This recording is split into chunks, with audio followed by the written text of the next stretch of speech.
Me llamo Heinrich Gottfried Zimmermann, tengo 63 años de los cuales 47 los he pasado en el mar, y lo que voy a relatar ahora es la verdad absoluta, aunque comprendo perfectamente que nadie en su sano juicio vaya a creerme. Nací en Kiel en 1845, cuando mi padre trabajaba en los astilleros imperiales y mi madre vendía pescado en el mercado del puerto, y desde que tuve uso de razón supe que mi destino estaba atado a las olas y a la sal.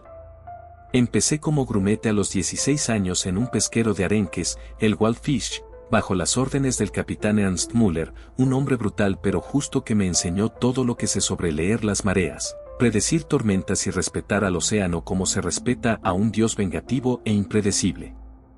Durante 3 décadas pesqué bacalao en el Mar del Norte, navegué hasta Islandia en inviernos que congelaban la barba y los dedos, sobreviví a 2 naufragios. Perdí a mi hermano menor Dieter ahogado frente a las costas de Noruega en 1879 y vi morir a más hombres de los que puedo contar, tragados por olas gigantes o arrastrados por redes enredadas.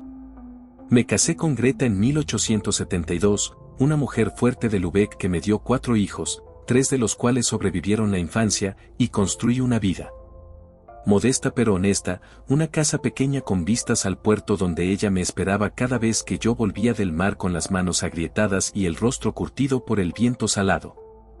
En todos esos años desarrollé un instinto que los marineros viejos conocemos bien, esa voz interior que te advierte cuando algo no está bien, cuando el mar esconde algo oscuro bajo su superficie, cuando es mejor quedarse en puerto aunque el clima parezca perfecto. Ese instinto me había salvado la vida incontables veces. Me había hecho cambiar de rumbo momentos antes de que tormentas inesperadas destrozaran a otros barcos, me había alertado sobre bancos de hielo ocultos en la niebla, me había mantenido con vida cuando marineros más jóvenes y fuertes perecían por ignorar las señales sutiles que el océano siempre nos da si sabemos escuchar.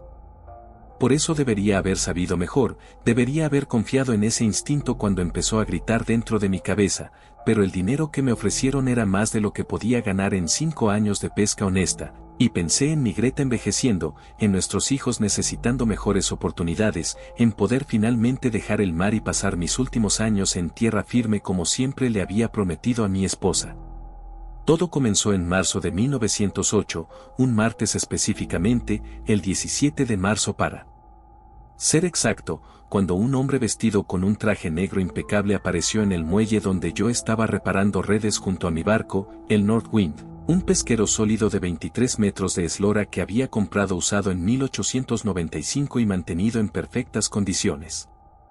El hombre se presentó como Klaus Dietrich Vogel, representante de una compañía cuyo nombre nunca mencionó claramente, solo dijo que era una empresa con intereses diversos relacionados con investigación marina y desarrollo tecnológico para el Imperio Alemán, lo cual no me dijo absolutamente nada concreto pero sonaba lo suficientemente oficial como para no rechazarlo de inmediato. Vogel era alto, probablemente medía 1,90 m, delgado como un poste, con bigote fino perfectamente recortado y ojos grises que nunca parpadeaban, y hablaba con un acento de Berlín que sonaba educado pero frío, calculador. Me ofreció un cigarro que rechacé y luego fue directo al grano, dijo que su compañía necesitaba un capitán experimentado, alguien que conociera el Atlántico Norte, específicamente las aguas profundas al oeste de las Islas Feroe, para una expedición de recolección de muestras biológicas a profundidades considerables. Le pregunté qué tipo de muestras y por qué necesitaban específicamente a alguien como yo, y él respondió con evasivas elegantes, mencionó algo sobre formaciones coralinas únicas, especies de peces abisales desconocidas para la ciencia, importancia estratégica para la medicina naval alemana, palabras que sonaban impresionantes pero que en realidad no explicaban nada.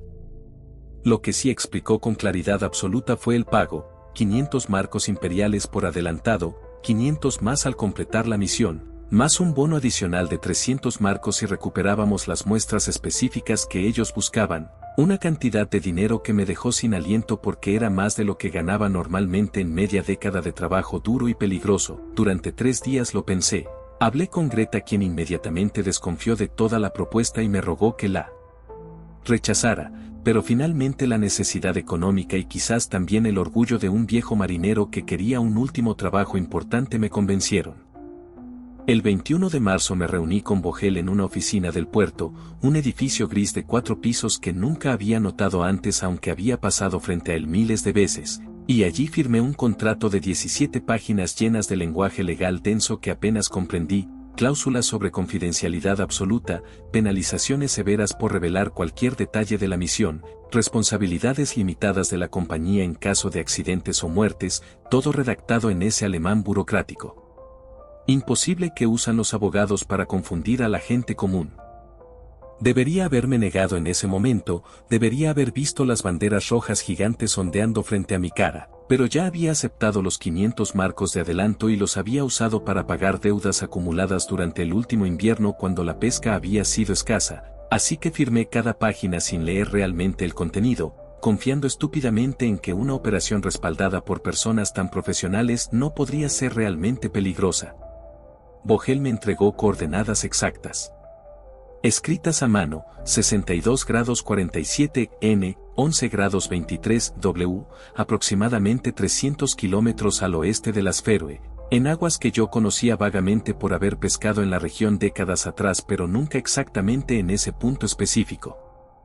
También me dio una lista del equipo que debía llevar, redes de arrastre especiales hechas de un material que nunca había visto, cables de acero reforzado más gruesos que mi brazo, un sistema de poleas y cabrestantes que parecía diseñado para levantar pesos monstruosos desde profundidades abisales, instrumentos de medición que no reconocí, cilindros metálicos sellados cuyo propósito no me explicaron, y cajas de madera marcadas con símbolos militares que me dijeron que bajo ninguna circunstancia debía abrir. El equipo comenzó a llegar a mi barco durante la última semana de marzo, transportado por soldados silenciosos que trabajaban eficientemente pero nunca respondían preguntas, y mientras supervisaba la carga me di cuenta de que esto no era ninguna expedición científica ordinaria. Las redes eran demasiado pesadas, demasiado reforzadas, como si estuvieran diseñadas para capturar algo que podría destrozar redes normales como si fueran papel. Los cables tenían un grosor absurdo para cualquier operación de pesca estándar, parecían más adecuados para remolcar barcos hundidos que para recolectar muestras biológicas. Y había armas, aunque Vogel nunca las mencionó explícitamente, yo vi cajas de rifles y munición siendo cargadas en la bodega, escondidas bajo lonas pero inconfundibles para alguien que había servido brevemente en la armada en su juventud. Contraté a mi tripulación habitual, hombres en los que confiaba absolutamente, Otto Schneider, mi primer oficial durante 15 años, un hombre sólido de 51 años de Hamburgo con esposa e hijos y un temperamento tan estable como roca, Friedrich Fritz Bachmann, ingeniero mecánico de 42 años que conocía cada tornillo de mi barco y podía reparar cualquier cosa con alambre y determinación, Joseph Kraus y Matthias Becker, ambos marineros experimentados de 30 y tantos años que habían navegado conmigo por una década, y finalmente Peter Weber, el más joven a sus 26 años pero ya un marinero competente que había heredado el amor al mar de su padre fallecido. A cada uno les expliqué que sería un trabajo bien pagado pero sin especificar detalles porque el contrato me prohibía explícitamente revelar información, y todos aceptaron porque confiaban en mí y porque el dinero era demasiado bueno para rechazarlo en tiempos económicos difíciles. Zarpamos de Kiel el 2 de abril de 1908, un miércoles gris con viento moderado del noroeste y mar picado, condiciones normales para esa época del año que no me preocuparon en absoluto. Los primeros 3 días de navegación fueron completamente rutinarios, avanzamos hacia el norte siguiendo la costa danesa y luego viramos al noroeste hacia aguas abiertas, el motor funcionaba perfectamente, el clima se mantuvo predecible, y la tripulación estaba de buen humor, bromeando y contando historias como siempre hacían al principio de los viajes largos, pero el cuarto día, exactamente a las 14:30 del 5 de abril según mi registro de bitácora, Otto me llamó al puente con voz tensa. Y me mostró la brújula.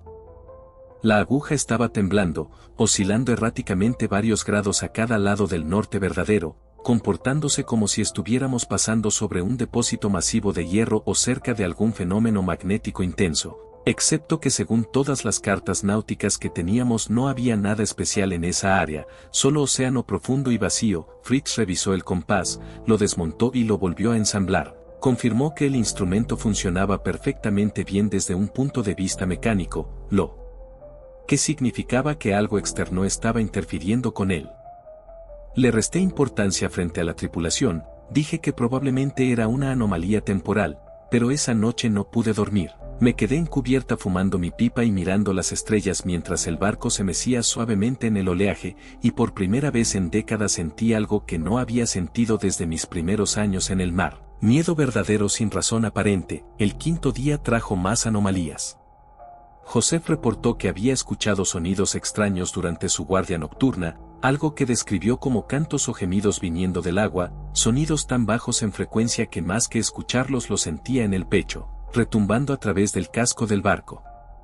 Matthias lo confirmó, dijo que él también los había oído, que duraban varios minutos y luego cesaban abruptamente, que parecían venir desde muy abajo, desde profundidades imposibles.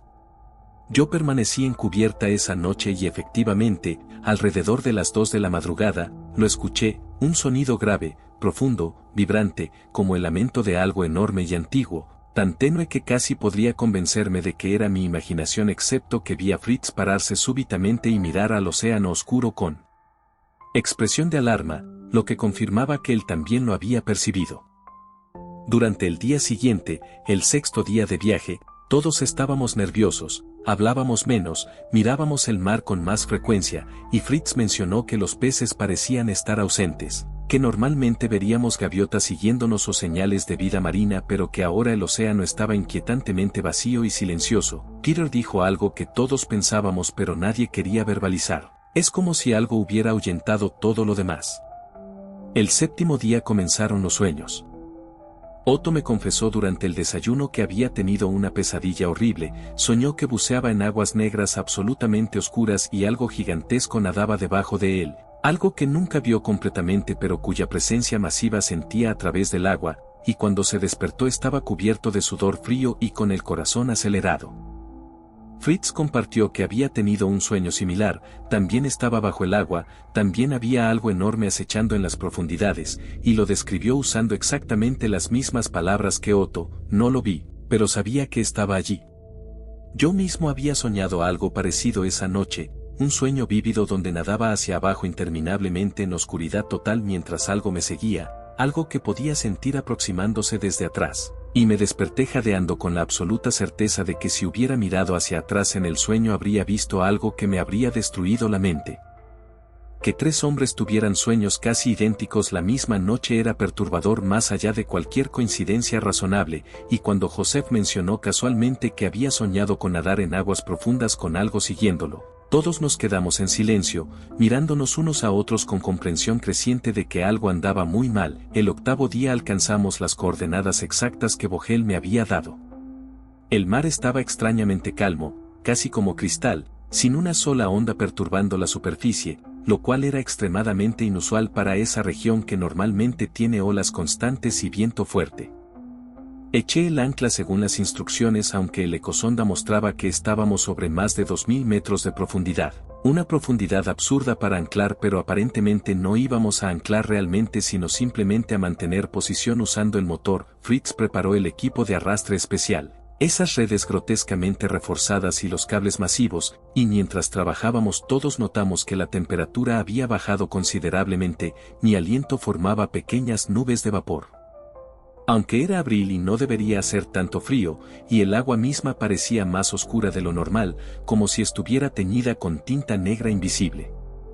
Otto verificó las coordenadas 3 veces, confirmó que estábamos exactamente donde debíamos estar, y luego me miró con ojos que pedían silenciosamente que abortáramos la misión y regresáramos a casa. Pero yo ya había tomado el dinero, ya había firmado el contrato, y el orgullo estúpido de un viejo marinero no me permitía dar media vuelta sin al menos intentar completar el trabajo. Comenzamos a bajar las redes a las 10 de la mañana del 9 de abril, con el sol escondido detrás de nubes grises que habían aparecido de la nada. El cabrestante gemía bajo el peso mientras el cable se desenrollaba metro tras metro, 100 metros, 200 metros, 500 metros, bajando y bajando hacia la oscuridad absoluta del abismo. Fritz monitoreaba la tensión del cable, reportando que todo parecía normal, aunque su voz sonaba tensa y sus nudillos estaban blancos de apretar los controles. A 800 metros de profundidad, el cable dio un tirón súbito, como si algo hubiera chocado contra la red desde abajo, pero luego volvió a la tensión normal y continuamos bajando. A 1000 metros exactamente, Todos los instrumentos eléctricos del barco parpadearon simultáneamente, las luces se apagaron durante 3 segundos completos y luego volvieron, y Fritz gritó que el motor había fallado momentáneamente antes de reiniciarse solo. Peter estaba pálido como un fantasma, aferrándose a la barandilla, murmurando oraciones que había aprendido de niño. Joseph miraba fijamente el agua oscura como hipnotizado. Matthias fumaba un cigarrillo tras otro con manos temblorosas, y yo, Heinrich Gottfried Zimmermann, marinero con 47 años de experiencia, me quedé allí dando órdenes con voz firme mientras cada instinto en mi cuerpo gritaba que detuviera esto, que cortara los cables y huyera a máxima velocidad, que ninguna cantidad de dinero valía lo que fuera que estábamos a punto de encontrar. Pero no lo hice, y esa es la decisión que me perseguirá hasta mi último aliento. Y entonces, a 1347 metros de profundidad según el marcador del cable, algo agarró nuestras redes con una fuerza que hizo que el barco entero se inclinara violentamente a estribor. La batalla para recuperar el equipo de arrastre fue brutal.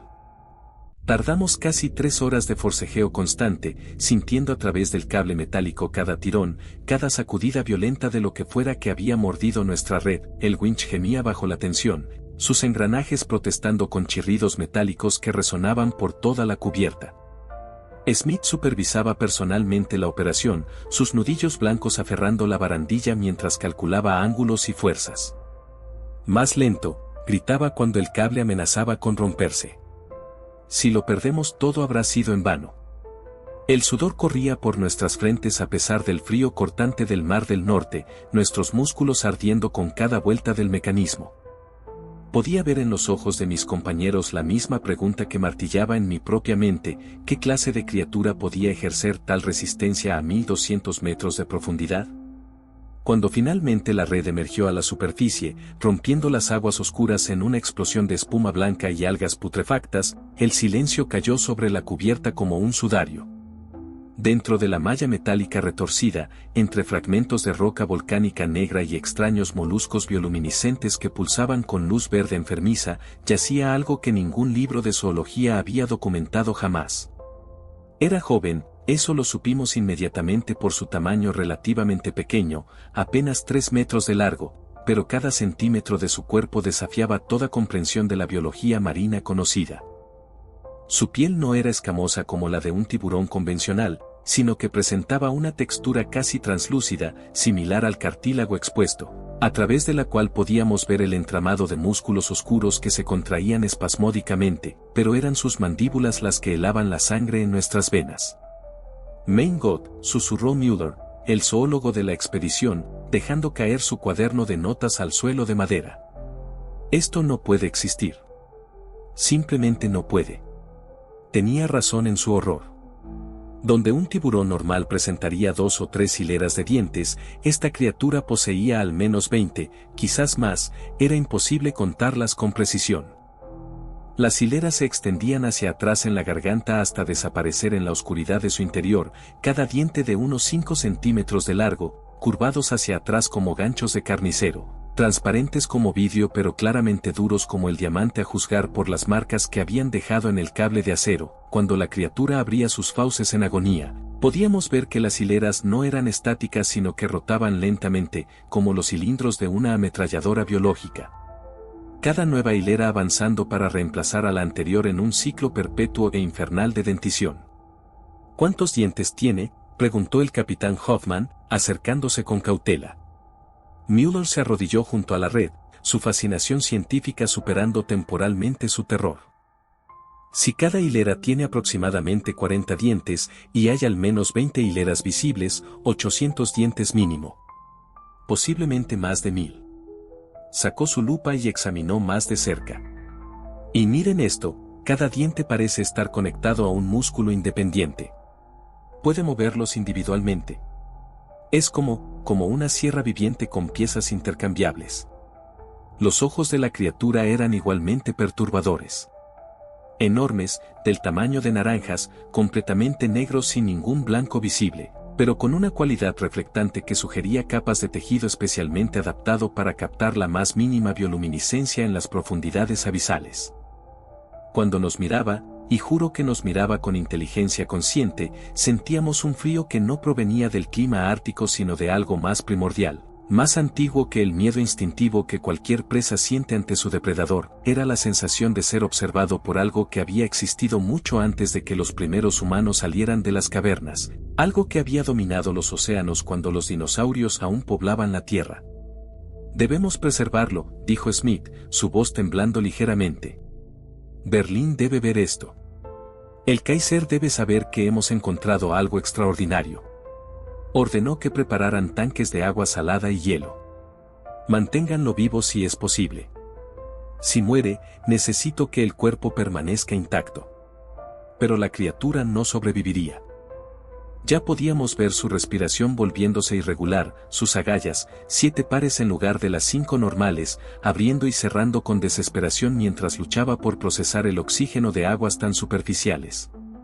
Morí en nuestras manos 3 horas después, pero no antes de emitir un sonido que ninguno de nosotros olvidaría jamás, una especie de chasquido ultrasónico que hizo vibrar nuestros dientes en sus encajes y provocó que varios tripulantes sangraran de los oídos. Mueller, siempre el científico, lo registró todo meticulosamente. El sonido no es vocal, escribió en su diario mientras yo leía por encima de su hombro. No tiene cuerdas vocales. Parece provenir de una estructura ósea en el cráneo, posiblemente un órgano de ecolocalización hipertrofiado. Pero la frecuencia. Dios mío, la frecuencia sugiere comunicación a largas distancias, muy largas distancias. Esa noche, mientras la criatura muerta yacía en un tanque improvisado en la bodega, cubierta de hielo y sal, comenzó el verdadero horror. El primer ataque vino a las 2 de la madrugada. Yo estaba de guardia, caminando por la cubierta superior, cuando sentí más que escuché el primer impacto. Un golpe sordo, profundo, que hizo temblar todo el casco de las HMS Nautilus de proa a popa. Los marineros que dormían se despertaron gritando, creyendo que habíamos chocado contra un iceberg. Pero no había hielo a la vista, solo las aguas negras y calmas del mar del norte bajo un cielo sin luna. Todos a sus puestos. El grito del capitán Hoffman resonó mientras más impactos sacudían el barco. Preparen las armas, luces. Necesitamos luz. Los reflectores se encendieron, barriendo las aguas circundantes con sus haces brillantes. Al principio no vimos nada, solo las olas perturbadas por nuestro propio movimiento. Luego, lentamente, comenzaron a emerger. Una aleta dorsal rompió la superficie a 50 metros de estribor. Luego otra a babor. Después una tercera, una cuarta, una quinta.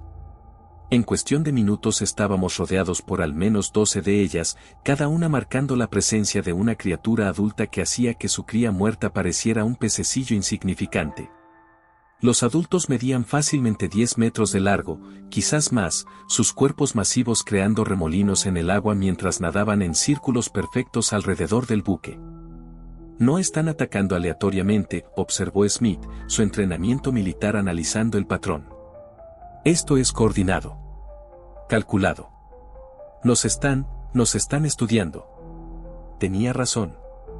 El ataque que siguió no fue el frenesí salvaje de tiburones enloquecidos sino una operación militar ejecutada con precisión aterradora. Primero fue el timón.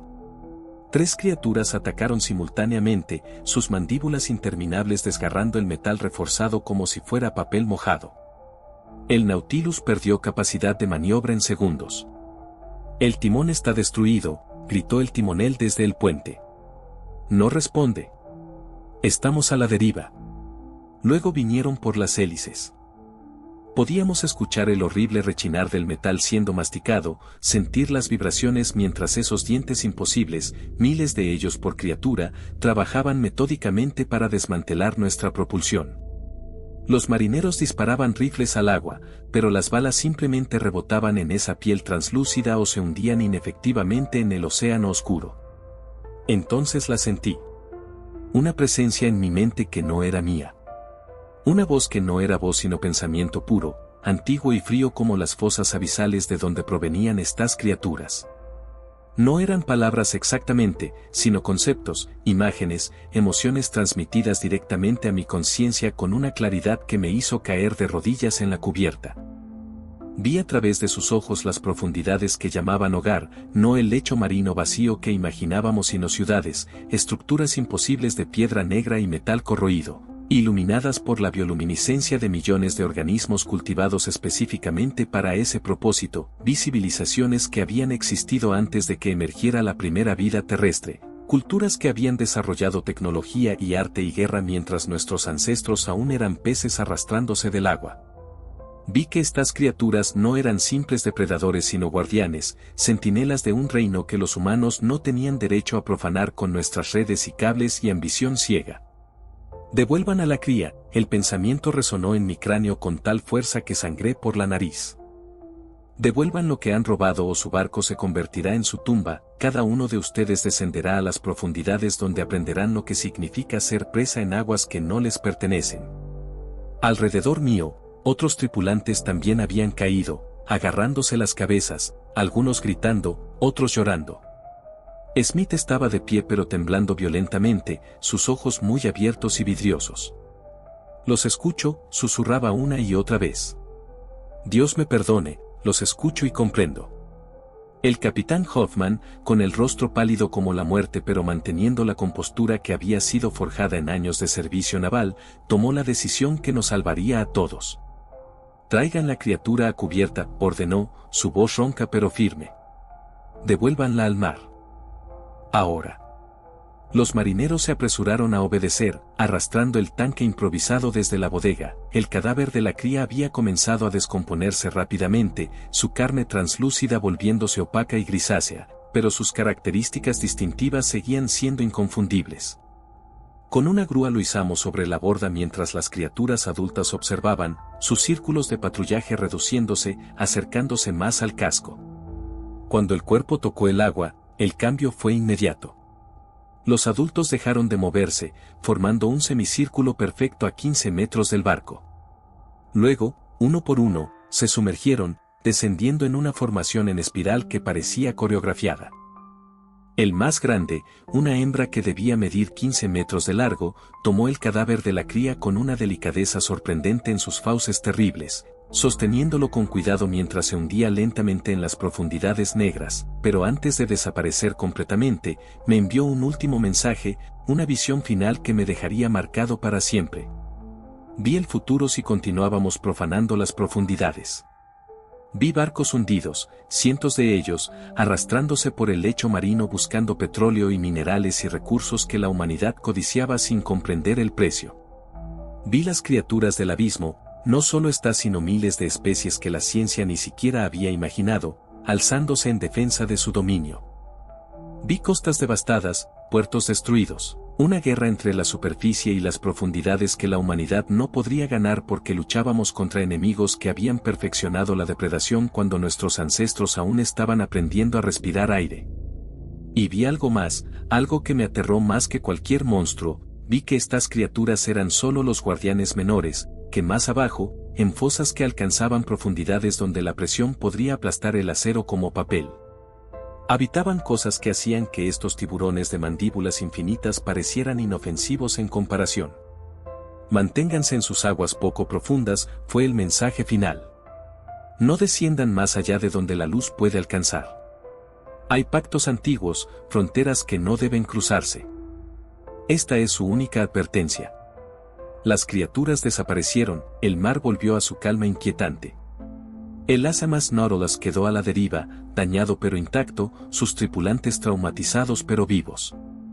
Tardamos 5 días en reparar lo suficiente para regresar cojeando a puerto, 5 días durante los cuales ninguno de nosotros durmió realmente, todos con un ojo puesto en las aguas oscuras, esperando que las aletas dorsales reaparecieran. Han pasado 42 años desde aquella noche en 1908. La mayoría de la tripulación del SMS Nautilus ha muerto, algunos en la Gran Guerra que vendría apenas 6 años después de nuestra expedición, otros de vejez o enfermedad o, en 3 casos que conozco, por suicidio después de años atormentados por pesadillas de mandíbulas interminables y ojos negros que los observaban desde las profundidades. El capitán Hoffman murió en 1923, llevándose el secreto oficial a su tumba según las órdenes del alto mando alemán. Smith desapareció en 1931, su cuerpo nunca fue encontrado, aunque una nota en su escritorio simplemente decía voy a verificar si la advertencia era real. Mueller vivió hasta 1947, dedicando los últimos años de su vida a catalogar en secreto cada especie marina desconocida que podía encontrar, buscando evidencia de otras criaturas abisales, otros guardianes de las profundidades. Su investigación, miles de páginas de notas y dibujos meticulosos, fue quemada por su familia después de su muerte, temerosos de que el mundo lo considerara loco. Yo soy el último. A mis 78 años, con manos temblorosas por la edad pero mente aún clara con los recuerdos de aquella noche, rompo finalmente el silencio que nos fue impuesto. Lo hago porque veo a la humanidad cometiendo exactamente los errores contra los que fuimos advertidos. Las plataformas de perforación petrolera descienden cada vez más profundo. Los submarinos de investigación exploran fosas que deberían permanecer inexploradas. La minería de aguas profundas, apenas en su infancia en mi época, ahora amenaza con rasgar el lecho marino en busca de minerales raros y metales preciosos. Cada nuevo avance tecnológico nos lleva un paso más cerca de cruzar esas fronteras antiguas, de despertar a guardianes mucho más terribles que los que nosotros encontramos. Esta es mi advertencia al mundo, mi testimonio de lo que presenciamos en aquellas aguas del Mar del Norte hace 4 décadas. Las profundidades no están vacías. Están habitadas por inteligencias antiguas que han permitido a la humanidad dominar las aguas superficiales solo porque no representábamos una amenaza verdadera para su reino, pero eso está cambiando.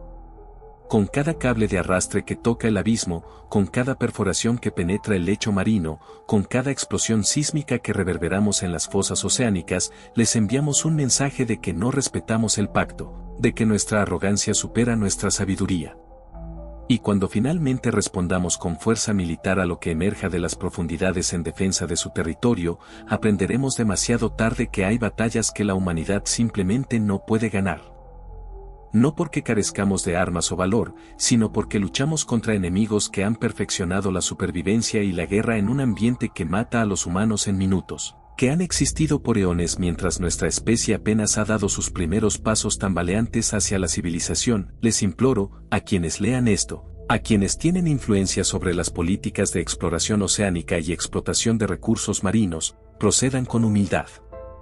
Reconozcan que los océanos no son simplemente depósitos de recursos esperando ser saqueados, sino ecosistemas complejos, antiguos, posiblemente incluso conscientes en formas que no comprendemos. Establezcan límites a cuán profundo excavamos, perforamos, dragamos. Porque la alternativa, si ignoramos esta advertencia como sospecho que harán, será un despertar violento a la realidad de que la humanidad nunca ha sido realmente la especie dominante de este planeta, solo la dominante en la delgada capa de superficie y aire que representa menos del 1% del espacio habitable de la Tierra. Los tiburones con hileras interminables de dientes existen. Los vi. Los sentí en mi mente. Y son solo el principio de lo que habita en lugares donde la luz del sol jamás ha penetrado. Esta historia no es ficción, no es la fantasía de un viejo marinero senil buscando atención en sus años finales. Es un testimonio, un documento histórico de un encuentro que cambió fundamentalmente mi comprensión de nuestro lugar en este mundo. Si les he dado aunque sea un momento de pausa, de reconsideración sobre cuán agresivamente invadimos las últimas fronteras inexploradas de nuestro planeta, entonces estas palabras habrán servido su propósito. Compartan este relato. Denle like si los ha conmovido, suscríbanse para más testimonios de lo desconocido que acecha en los márgenes de nuestro mundo, comenten con sus propias experiencias o pensamientos sobre lo que realmente habita en las profundidades oceánicas. Pero sobre todo, recuerden, hay fronteras que existen por una razón, y algunas puertas, una vez abiertas, no pueden volver a cerrarse. Las criaturas del abismo nos dieron una advertencia en 1908. No habrá una segunda.